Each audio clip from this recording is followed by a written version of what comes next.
Welcome dear rockers, कैसे हो आप सभी। तो दोस्तों, इस मूवी की कहानी जानने से पहले मैं कुछ बता देना चाहता हूं आपको।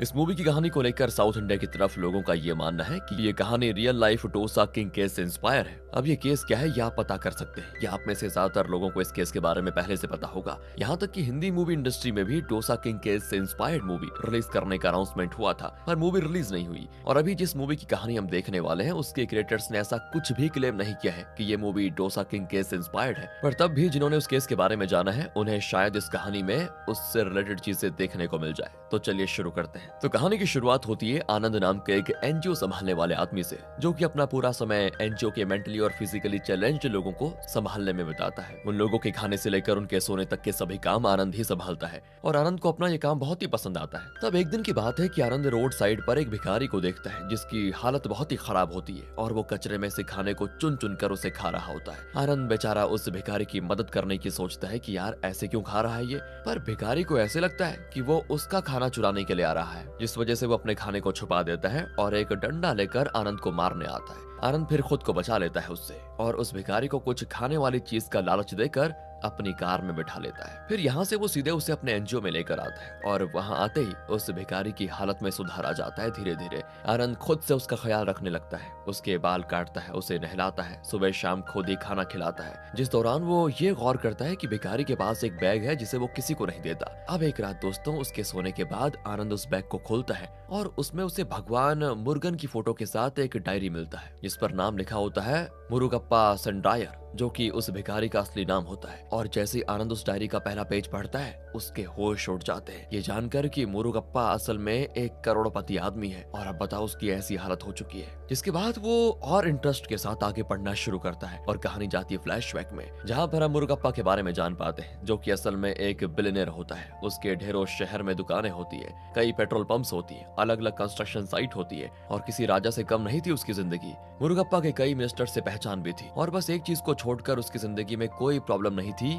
और वो एक चीज थी उसकी वाइफ। मतलब वाइफ प्रॉब्लम नहीं है पर वाइफ का शक प्रॉब्लम है। मुरुगप्पा की वाइफ सुजाता को ऐसा लगता है कि उसके पति का किसी के साथ अफेयर है और वो उसे चीट कर रहा है, जिसका गुस्सा वो हर समय उस पर निकालती रहती है। और मुरुगप्पा बस यही सोचता रहता है कि मैंने ऐसा क्या गलत कर दिया जिस वजह से मेरी वाइफ मुझ पर गुस्सा है। अब एक दिन मुरुगप्पा घर के लिए कई नौकर लेकर आता है जिसमें कुछ औरतें भी होती है। सुजाता फिर उन औरतों के पास जाकर कहती है कि मेरे पति से दूर ही रहना समझी, वो बेशरम तुम्हारे साथ फ्लर्ट कर सकता है पर उसे सीरियस मत लेना। ये सुनकर उन औरतों को बड़ा अजीब लगता है कि कोई वाइफ अपने पति के बारे में ऐसा क्यों कहेगी, पर सुजाता यहाँ पर इतनी भी गलत नहीं होती है दोस्तों। तब आगे होता यह है कि मुरुगप्पा एक टेक्सटाइल मिल स्टार्ट करता है जिसमें वो 300 औरतों को काम पे रखता है। अब एक दिन सुजाता जब वहाँ पर आती है ना, तो वो एक सुंदर वर्कर औरत को सजते हुए देख लेती है और उसका शक का जो मीटर है वो बिल्कुल हाई लेवल पर चला जाता है। उसे ऐसा लगता है कि ये औरत उसके पति को रिझाने के लिए इस तरह सज रही है, जिस वजह से वो उस पर गुस्सा कर देती है कि तुम यहाँ पर काम करने आती हो या सजने के लिए। इतना कहकर वो उसे काम से ही निकाल देती है दोस्तों, जिससे औरत को भी बड़ा दुख हो जाता है कि यार कैसी है ये।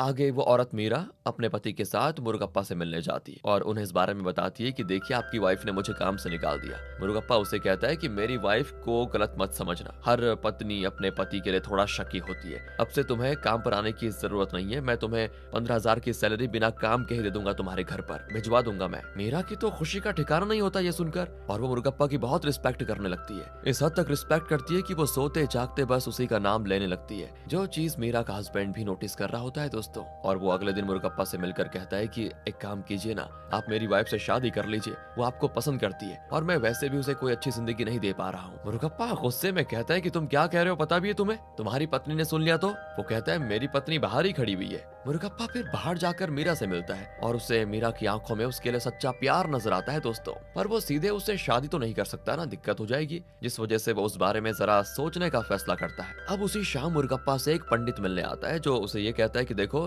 तुम्हें ये दूसरी शादी कर लेनी चाहिए, इससे तुम्हें डबल बीवियां तो मिलेंगी ही पर साथ ही डबल खुशियां और डबल पैसे भी आएंगे। जिस वजह से मुरुगप्पा मीरा से अगले ही दिन शादी कर लेता है और कुछ ही घंटों में यह खबर उसकी असली पत्नी सुजाता तक भी पहुंच जाती है और वो समझ जाती है कि कि मेरा शक बिल्कुल सही था। तब कुछ देर में सुजाता के रिलेटिव्स घर पर आते हैं और उसे कहने लगते हैं कि तुम मुर्गप्पा को छोड़ दो, वो तुम्हारी सौतन लेकर आ गया है घर पर। अगर तुम अब भी उसके साथ रहोगी तो आगे तुम्हें क्या क्या देखना पड़ जाएगा पता नहीं। हालांकि इन बातों को भी सुनकर सुजाता मुर्गप्पा के साथ ही रहने का फैसला करती है और वो ये एक्सेप्ट करती है कि हाँ, मैं मानती हूँ मुझे इस बारे में पहले ही पता था, क्योंकि मेरे हिसाब से मुर्गप्पा के परिवार में हर मर्द ऐसी ही हरकतें करता रहा और अब मेरा पति भी ऐसा कर रहा है तो कोई बड़ी बात नहीं है। खैर दोस्तों, आगे एक दिन मुर्गप्पा से मिलने एक औरत आती है जो अपने साथ बैग में 20 करोड़ रुपए लेकर आती है और मुर्गप्पा से कहती है तुम मेरे लिए ये पैसे ले लो और इससे एक नया बिजनेस शुरू करो, जिससे तुम भी हिस्सा ले लेना और इससे ब्लैक मनी व्हाइट हो जाएगी। लेकिन मुर्गप्पा एक ऑनेस्ट बिजनेसमैन है, इसीलिए वो उस औरत पर गुस्सा होकर उसे वहां से चले जाने के लिए कह देता है। वो औरत भी मुस्कुराते हुए कहती है देख लो, इसके बाद तुम आराम से अपना बिजनेस नहीं कर पाओगे नहीं तो। अब अगले दिन मुर्गप्पा जब सुबह सुबह जॉगिंग पर निकलता है, तब उसी के कुछ देर पहले जिस रोड पे मुर्गप्पा ज्यादातर जॉगिंग करता था, उसी रोड पर एक औरत गाय का गोबर बिछा देती है और उसे ऐसे फैला देती है कि वो नजर ही ना आए। उस औरत का पति उसे पूछता है कि क्या कर रही हो, तो वो कहती है तुम चुप रहो और देखो मैं कर क्या रही हूँ। कुछ देर के बाद दोस्तों मुर्गप्पा जॉगिंग करते करते वहाँ पर पहुंच जाता है और उसका पैर सीधा उस गोबर में चला जाता है, जिससे उसका पैर वहीं पर हो जाता है गंदा। ये देखते ही वो औरत तो भागते हुए मुर्गप्पा के पास आती है और कहती है मेरे घर चलिए, आपका पैर साफ करवा देती हूँ। जिस बहाने वो मुर्गप्पा को अपने घर भी लेकर आ जाती है और आगे चाय पिलाने के बहाने मुर्गप्पा को कुछ देकर वहीं रोककर उसे अपनी 18 साल की बेटी से मिलवा देती है, जिसका नाम है विशाखा। मुर्गप्पा विशाखा को देखते ही उसकी तरफ अट्रैक्ट होने लग जाता है। वो सोचने लगता है कि बस किसी तरह विशाखा को अपने पास रख लो, जिस वजह से वो उसके परिवार से दोस्ती करते हुए उन लोगों को रहने के लिए एक अच्छा सा बड़ा घर भी देता है, जिससे रातों ही रातों उस परिवार की किस्मत बदल जाती है। पर हालांकि दोस्तों, इससे भी विशाखा का पिता खुश नहीं होता। उन्हें लगता है कि मुर्गप्पा की ऑलरेडी 2 वाइफ है और वो किसी दिन विशाखा को धक्के मारकर कहीं बाहर न निकाल दे। इसीलिए जब तक मुर्गप्पा विशाखा से शादी नहीं कर लेता, तब तक हमें जो भी चीजें मुर्गप्पा से मिली है उसके जाने का खतरा रहेगा। लेकिन अगर एक बार शादी हो गई तो फिर सब टिका रहेगा। विशाखा को भी ये बात सही लगती है और उसी वजह से वो मुर्गप्पा के तरफ काफी और नजदीकियां बढ़ाती है। मुर्गप्पा को लगता है कि विशाखा उसे प्यार करने लगी है। वहीं दूसरी तरफ मुर्गप्पा का बेटा विजय, उसको एक लड़की से प्यार हो जाता है, जिस वजह से वो लड़की के घर उसके पिता से बात करने जाता है, जहां इस रिश्ते के लिए उस लड़की के पिता विजय को सीधे मना कर देता है, जिसके लिए उसका जवाब होता है कि मुझे पता है तुम एक करोड़पति के बेटे हो, पर तुम्हारे पिता सही नहीं है। मैंने सुना है वो जवान लड़कियों के साथ रहते हैं और ऐसे परिवार में मैं अपनी बेटी को नहीं भेज सकता। जिसके बाद वो कहते हैं कि अगली बार आना तो अपने पेरेंट्स के साथ आना और वो जब बात करेंगे तभी मैं कुछ सुनूंगा। विजय इस बात से जरा सा दुखी हो जाता है और अपने पिता के पास इस बारे में बात करने आता है, जहां उसके पिता उसे ये कहकर टाल देते हैं कि बेटा मैं अभी बात नहीं कर सकता, मैं अपनी दूसरी पत्नी के साथ हूँ। ये सुनकर तो विजय को बड़ा गुस्सा आता है कि पापा को हो क्या गया है। खैर दोस्तों, ये विशाखा है ना कि ये मुर्गप्पा को अपने प्यार में फंसाने के लिए अलग अलग तरीके अपना रही होती है और ये तरीके काम भी कर रहे होते हैं। लेकिन कितने भी तरीके लगा लो, मुर्गप्पा है तो एक 50 साल का आदमी ही। मुर्गप्पा को विशाखा से प्यार हो सकता है, विशाखा को मुर्गप्पा से नहीं। इसी वजह से विशाखा मुर्गप्पा को थोड़ा यंग करने के लिए उसकी लाइफ स्टाइल को हेल्दी करने का फैसला करती है और उसे आलमंड अलग अलग तरह के नट्स खाने के लिए कहती है, जिससे मुर्गप्पा पर उल्टा ही असर होता है और इससे उसका पेट खराब हो जाता है। अब एक दिन की बात है, मुर्गप्पा विशाखा के साथ अपनी कार में बैठकर बातें कर रहा होता है। वहीं उसके 3 बॉडीगार्ड्स बाहर पहरा दे रहे होते हैं। तभी मुर्गप्पा को कॉलेज के प्रिंसिपल का कॉल आता है और कॉल पे बात करते हैं प्रिंसिपल मुर्गप्पा से कहता है कि मैंने क्या सुना है कि आप हमारे कॉलेज में पढ़ने वाली विशाखा नाम की लड़की के साथ बहुत ही करीब हैं। मैं कहूंगा सर आप उससे जरा दूर रहिए। मैंने काफी जनों से सुना है कि विशाखा अच्छी लड़की नहीं है, उसके बहुत बॉयफ्रेंड्स हैं। ये सुनते ही मुर्गप्पा गुस्सा हो जाता है और प्रिंसिपल को चीखते हुए कहता है कि क्या मैंने तुमसे राय मांगी, ये बताओ, अगली बार ऐसा बोलने की हिम्मत भी मत करना। अब दोस्तों, मुर्गप्पा अपने पंडित से मिलने जाता है, जहां वो उनसे कहता है कि मैं विशाखा से शादी करना चाहता हूँ, मैं उसे हमेशा अपने पास रखना चाहता हूँ, क्या मैं ऐसा कर लूं? पंडित जी कुछ देर तक तो जवाब नहीं देता, पर उसके चेहरे को देख मुर्गप्पा समझ जाता है कि वो क्या कहने वाले हैं। मुर्गप्पा उनसे कहता है कि आपको जवाब देने की जरूरत नहीं है, मैं समझ गया हूँ आप क्या कहने वाले हैं, और इतना कहते ही वो चला जाता है वहाँ से। इसके पीछे पंडित जी कहते हैं कि मुर्गप्पा अब किसी की बातें नहीं सुन रहा, वो बस वही कर रहा है जो उसके मन में आ रहा है, इससे जल्द ही उसका समय खराब आ जाएगा। अब हम अल्बर्ट नाम के एक जिम ट्रेनर को देखते हैं जो कि एक डांस क्लासेस भी चलाता है और विशाखा उसी क्लासेस में डांस सीखने के लिए एडमिशन लेती है। वहाँ विशाखा और अल्बर्ट के बीच बॉन्डिंग बहुत ही अच्छी हो जाती है और दोनों एक दूसरे को पसंद भी करने लग जाते हैं, जिस बारे में जब विशाखा की माँ को पता चलता है तो वो कहती है तुम जानती हो ना कि हमें जो भी पैसे आ रहे हैं वो मुर्गप्पा भेज रहा है और अगर हम उससे दूर चले गए तो सब बंद हो जाएगा, सारा ऐशो आराम। विशाखा कहती है अब आपकी उम्र हो चुकी है माँ, इसलिए बस आपको पैसे ही चाहिए, चाहिए, पर मेरी अभी पैसों से ज्यादा प्यार वाली उम्र है और ये बात आप कब समझेंगी। जिसके बाद एक दिन विशाखा और अल्बर्ट सीक्रेटली चर्च में जाकर कर लेते हैं शादी, और जैसे ये बात विशाखा की माँ को पता चलती है,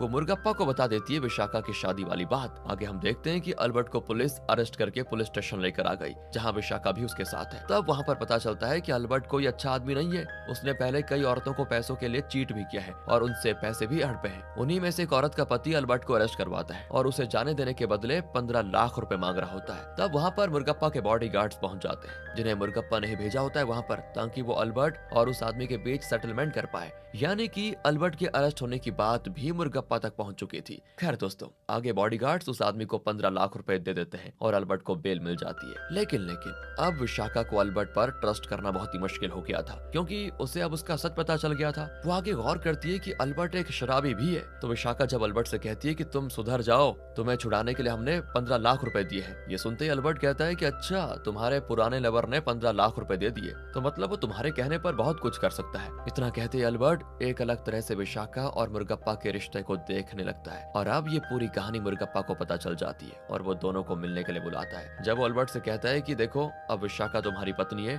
और तुम्हें उसका ख्याल रखना है, तो अल्बर्ट कहता है कि देखिए, मेरे पास कोई जॉब नहीं है, मेरी इस तरह मदद कर दो तो मैं कुछ काम कर लूं। मुर्गप्पा अल्बर्ट को अपने 5 कार देता है और एक ट्रैवल एजेंसी खोलने का आइडिया भी, जिसको पाकर अल्बर्ट की खुशी का ठिकाना नहीं। लेकिन अब ये कंफर्म नहीं है कि वो इससे काम करेगा या पैसे उड़ाएगा सारे। दोस्तों, आगे पता है क्या होता है? अल्बर्ट वो 5 कार बेच देता है और उससे जो पैसे आता है महंगी महंगी दारू में उड़ा देता है। अब इस बारे में विशाखा और विशाखा की माँ जब अल्बर्ट को रोकते हैं, तो अल्बर्ट दोनों पर गुस्सा होते हुए कहता है कि तुम दोनों मुझे मत समझाओ, मुझे पता है तुम दोनों ने मुर्गप्पा को अपने जाल में इसीलिए फंसाया ताकि तुम आराम की जिंदगी जी सको, पर मैं मुर्गप्पा नहीं हूँ। और इतना कहकर वो विशाखा और उसकी माँ को टॉर्चर करने लगता है। फिर आगे विशाखा मुर्गप्पा के पास आती है और उसके पैर पकड़कर कहती है कि मुझे उस अल्बर्ट के साथ नहीं रहना, मुझे डिवोर्स चाहिए। हालांकि ये सुनकर भी मुर्गप्पा सीधे डिवोर्स के लिए नहीं मानता और दोनों के रिश्ते को बचाने का ट्राई करता है, जिसके लिए वो अल्बर्ट और विशाखा को एक बंगलो गिफ्ट कर देता है दोस्तों, जहां से वो दोनों नई लाइफ शुरुआत करेंगे। और इसका भी कोई फायदा नहीं होता, क्योंकि उसी शाम मुर्गप्पा को अल्बर्ट का कॉल आ जाता है और वो बहुत ही ज्यादा बदतमीजी से मुर्गप्पा से बात करता है कि तू अपनी विशाखा को अपने पास ही रख ले, मुझे 20 करोड़ रुपए दे दे, उस कैरेक्टरलेस लड़की के साथ मैं नहीं रहने वाला। दोस्तों, शायद हो सकता था कि इस वक्त अल्बर्ट थोड़े नशे में था, पर मुर्गप्पा जैसे ही ये बातें सुनता है, वो इतना ज्यादा गुस्सा हो जाता है ना कि वो अपने बॉडीगार्ड्स को अल्बर्ट को मार डालने के लिए कह देता है। जिसके बाद उसके बॉडीगार्ड्स अल्बर्ट को मारने के लिए निकल पड़ते हैं, पर थोड़ी देर में मुर्गप्पा को रियलाइज होता है कि नहीं, अल्बर्ट को मारना गलत हो जाएगा। इसके बाद वो अपने बॉडीगार्ड्स को कॉल करके उन्हें रोकने की कोशिश करता है, पर कोई उसका कॉल नहीं उठाता। कुछ देर के बाद बॉडीगार्ड्स वापस आ जाते हैं और मुर्गप्पा से कहते हैं कि हमने अल्बर्ट को मार दिया। अगले दिन मुर्गप्पा जैसे ही काम से एक जगह पर आता है, वहाँ उसे अल्बर्ट मिल जाता है, जो कि अभी तक जिंदा है। तभी पीछे से मुर्गप्पा के बॉडीगार्ड्स आते हैं और ये बात सामने आती है कि वो बॉडीगार्ड्स ने अल्बर्ट को इसीलिए पिछली रात नहीं मारा क्योंकि अल्बर्ट उनकी कम्युनिटी से था और उन्होंने उसे बस मुर्गप्पा से दूर रहने के लिए कहकर जाने दिया था। अब ये बात जैसे ही मुर्गप्पा को पता चलती है, वो गुस्से में अपने बॉडीगार्ड्स को पीटने लगता है कि धोखा करोगे क्या मेरे साथ, क्योंकि उसी दौरान अल्बर्ट भी उसको ताने मारता है कि देखो देखो, तुम्हारे बॉडीगार्ड्स तुम्हारे लॉयल ही नहीं है। इस बात से बॉडीगार्ड्स को बहुत गुस्सा आता है कि हमने अल्बर्ट को जाने दिया और इसने हमें फंसा दिया, जिस वजह से वो अल्बर्ट को अब सच में मार डालने का फैसला करते हैं और एक शाम उसे पकड़कर एक जगह ले जाकर उसकी घंटों तक अच्छे से मारपीट करने के बाद उसे एक जगह मरने को फेंक देते हैं और चले जाते हैं। अब आगे पता चलता है कि अल्बर्ट की मौत हो चुकी है और फिर इस केस को इन्वेस्टिगेट करने के लिए IAS सिद्धि को बुलाया जाता है। और IAS सिद्धि और कोई नहीं बल्कि वही औरत है जिसकी कहानी दोस्तों हमने शुरुआत में देखी थी, जो 20 करोड़ रुपए लेकर मुर्गप्पा के पास आई थी और अपने ब्लैक मनी को व्हाइट करना चाह रही थी। सिद्धि के लिए ये बहुत ही अच्छा मौका होता है मुर्गप्पा से बदला लेने का, क्योंकि अल्बर्ट को मारने के केस में मुर्गप्पा के ही बॉडीगार्ड्स शामिल होते हैं। इस तरह सिद्धि मुर्गप्पा के साथ उसके बॉडीगार्ड्स को अरेस्ट करवा लेती है और फिर कोर्ट उन सभी को 10 सालों की सजा सुनाता है। तभी विजय के पास उसका एक आदमी आकर कहता है कि आप हाई कोर्ट में अपील कीजिए, वहाँ मुर्गप्पा सर को जरूर बेल मिल जाएगी। इसके बाद विजय हाई कोर्ट में अपील करता है, पर इससे बेल तो दूर, सजा और बढ़कर उम्र कैद यानी कि जिंदगी भर जेल में रहने की सजा मिल जाती है। और सिद्धि इसी मौके का फायदा उठाकर विजय से मिलने जाती है और उसके सामने बहुत ही अच्छा नाटक करते हुए उसे कहती है कि अभी ऐसा हो सकता है कि कोर्ट मुर्गप्पा की प्रॉपर्टी को सीज कर ले, इसीलिए तुम एक काम करो, मुर्गप्पा की आधी प्रॉपर्टी मुझे ट्रांसफर कर दो और जब वो केस सॉल्व हो जाए और प्रॉपर्टी पर से सीज का खतरा हट जाए तब वो प्रॉपर्टी मैं तुम्हें सही सलामत वापस कर दूंगी। इससे देखो तुम्हारी प्रॉपर्टी बच जाएगी। अब ये बात विजय को बिल्कुल सही लगती है, पर वो सिद्धि से कहता है कि मेरे पिता की 90% प्रॉपर्टी तो उन्हीं के नाम पर है, इसीलिए मैं बिना उनके साइन के कुछ नहीं कर सकता। सिद्धि कहती है अगर ऐसा है तो मैं कोर्ट से कहूंगी कि मुर्गप्पा बीमार है और ये कहकर मैं उसे हॉस्पिटल में लेकर आऊंगी। इसके बाद तुम उन्हें हॉस्पिटल में कन्विंस कर लेना और उनकी सभी प्रॉपर्टी अपने नाम करवा लेना। विजय मान जाता है। आगे सिद्धि मुर्गप्पा को हॉस्पिटल तक पहुंचा देती है, जहां विजय अपने पिता से कहता है कि इन पेपर्स पर साइन कर दीजिए, जिससे टेम्पररी आपकी प्रॉपर्टी मेरे नाम हो जाएगी और फिर कुछ समय के बाद वो फिर से आपकी हो जाएगी। मुर्गप्पा बिना कुछ सोचे अपने बेटे पर विश्वास करके पेपर्स पर साइन कर देता है, पर साइन करने के अगले ही पल विजय पूरी तरह से बदल जाता है। वो अपने पिता का गला पकड़कर कहता है कि तुम्हारे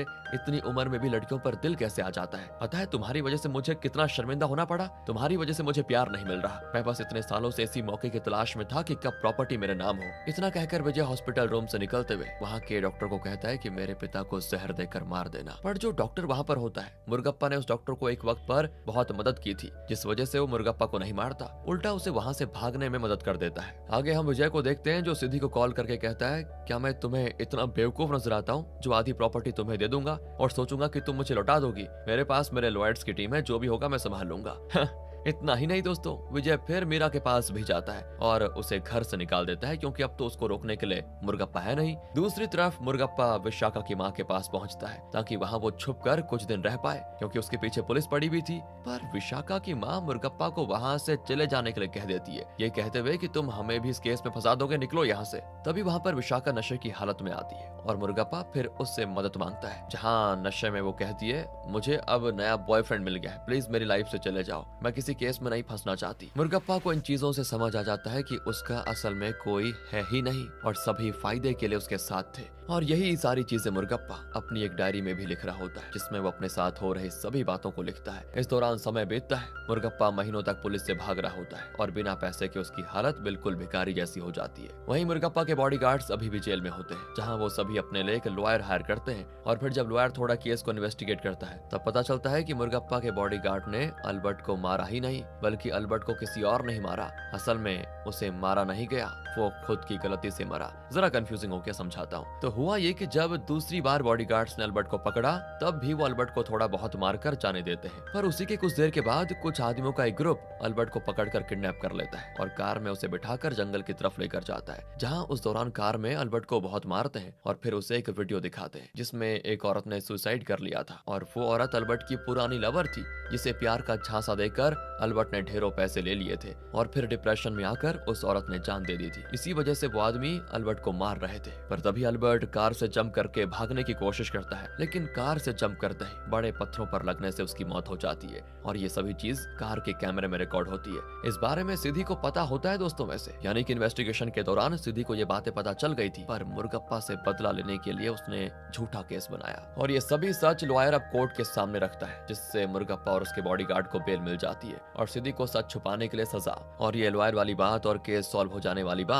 आनंद टीवी में देखता है और इस वक्त तक लगभग 2 साल बीत चुके हैं, जहां मुर्गप्पा अब मेंटली वीक हो चुका है, लगभग पागल हो चुका है। जिसके बाद आनंद मुर्गप्पा को उसके बेटे विजय के पास लेकर जाता है, जहां विजय अपने पिता को रखने से तो बिल्कुल मना कर देता है और उन्हें बहुत ही भला बुरा भी कहता है। आनंद उसे बहुत कन्विंस करता है कि रख लो, पर विजय बिल्कुल नहीं मानता। आनंद फिर उसे कहता है तुम अपने पिता के साथ ऐसा करोगे तब देखो तुम्हारा बेटा भी तुम्हारे साथ ऐसा करेगा। विजय कहता है कि मेरा बेटा ऐसा नहीं करेगा, मैं बुरा पिता नहीं बनूंगा, मैं उसे बताऊंगा कि अच्छा पिता कैसे होता है। इतना कहकर विजय मुर्गप्पा को धक्के मार कर घर से निकाल देता है। हालांकि मुर्गप्पा ये देखो दोस्तों तब भी हंस रहा है, क्योंकि उसे समझ ही नहीं आ रहा कि यहाँ पर चल क्या रहा है। तब वहाँ पर सुजाता आती है, जिसकी हालत भी अच्छी नहीं है, यानी कि विजय ने सुजाता को भी शायद घर से निकाल दिया था। और तब सुजाता मुर्गप्पा को देखकर बहुत रोती है, क्योंकि एक समय पर वो ऐसे भगवान से विश करती थी कि मेरे पति को बहुत दुख मिले और मुर्गप्पा की ऐसी हालत हो जाए कि वो जी ना पाए। वो इसीलिए करती थी क्योंकि मुर्गप्पा के अफेयर थे। आनंद फिर दोनों को अपने साथ अपने एनजीओ लेकर आता है और मुर्गप्पा की डायरी को एक बुक में लिखकर कंप्लीट कर देता है, जिसके बाद वो उस बुक के एंड में लिखता है मुर्गप्पा और सुजाता अब मेरे एनजीओ में रहते हैं और मुर्गप्पा से मैंने ये सीखा है कि कितने भी सक्सेसफुल क्यों ना हो जाओ, अगर आपने डिसिप्लिन और खुद पर कंट्रोल नहीं किया तो आप एक दिन जरूर बर्बाद हो जाओगे, जरूर। इसी के साथ दोस्तों ये कहानी यहाँ पर खत्म हो जाती है। बाकी अगर आपको वीडियो अच्छी लगी हो, स्टोरी अच्छी लगी हो, एक्सप्लेनेशन अच्छा लगा हो तो लाइक कीजिएगा, चैनल को सब्सक्राइब ध्यान रखिएगा अपना, बहुत जरूरी है। Thanks for watching.